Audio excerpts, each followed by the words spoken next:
Las muelas del juicio, también conocidas como cordales o terceros molares, deben su nombre a que son los últimos dientes en aparecer. Sin embargo, estas muelas a menudo se convierten en una fuente de dolor y molestias para muchas personas. Las muelas del juicio se desarrollan en la parte posterior de la boca, generalmente entre los 17 y 24 años. Hay que tener en cuenta que no a todo el mundo le salen. Hay personas que tienen las 4 muelas del juicio en boca y otras que pueden haberle nacido unas y otras no. También hay gente que no tiene ninguna. Las muelas del juicio eran perfectamente funcionales en nuestros antepasados, que tenían unas mandíbulas más amplias. A medida que el ser humano fue evolucionando y con el cambio de la alimentación, nuestras mandíbulas fueron estrechándose cada vez más. En muchos casos, estas muelas del juicio erupcionan en una mal posición, generalmente debido a una falta de espacio en la mandíbula. La falta de espacio puede llevar a que queden atrapadas debajo de la encía y hueso y pueden crecer en ángulos extraños. Esto puede causar dolor, hinchazón e incomodidad. Otro problema es la pericoronaritis, que es una inflamación o infección de la encía que recubre la muela, lo que puede producir dolor, mal aliento, mal sabor e incluso fiebre. Estos episodios pueden remitir con antibióticos, pero si se cronifican será necesario extraerlas. Limpiar bien las muelas del juicio no es sencillo debido a su ubicación en la parte posterior de la boca, lo que favorece la aparición de caries, así como un mayor riesgo de enfermedad periodontal. Debido a la falta de espacio, las muelas del juicio pueden erupcionar de forma parcial o quedar impactadas bajo las encías. Sin embargo, es cuestionable que ejerzan una fuerza suficiente para mover los dientes vecinos.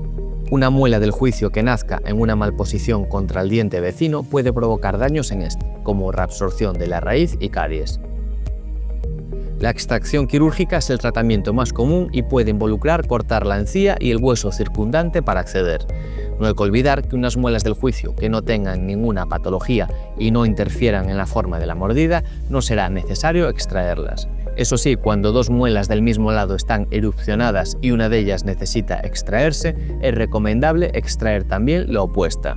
De no ser así, la muela que haya quedado en boca puede poco a poco extruirse ocupando el espacio donde estaba la muela opuesta. Aunque mucha gente tiene pavor al dentista, hay que tener en cuenta que la exodoncia no es dolorosa, ya que siempre se realiza con anestesia local. Se puede además solicitar sedación consciente en pacientes muy temerosos. La duración de la intervención dependerá mucho de la posición de la muela y de la complejidad. En muchos casos es posible extraer las 4 muelas del juicio en una sola intervención. La duración del posoperatorio dependerá de lo compleja que haya sido la extracción, el tiempo que haya llevado realizarla, las condiciones individuales de cada paciente y del seguimiento de las normas posoperatorias.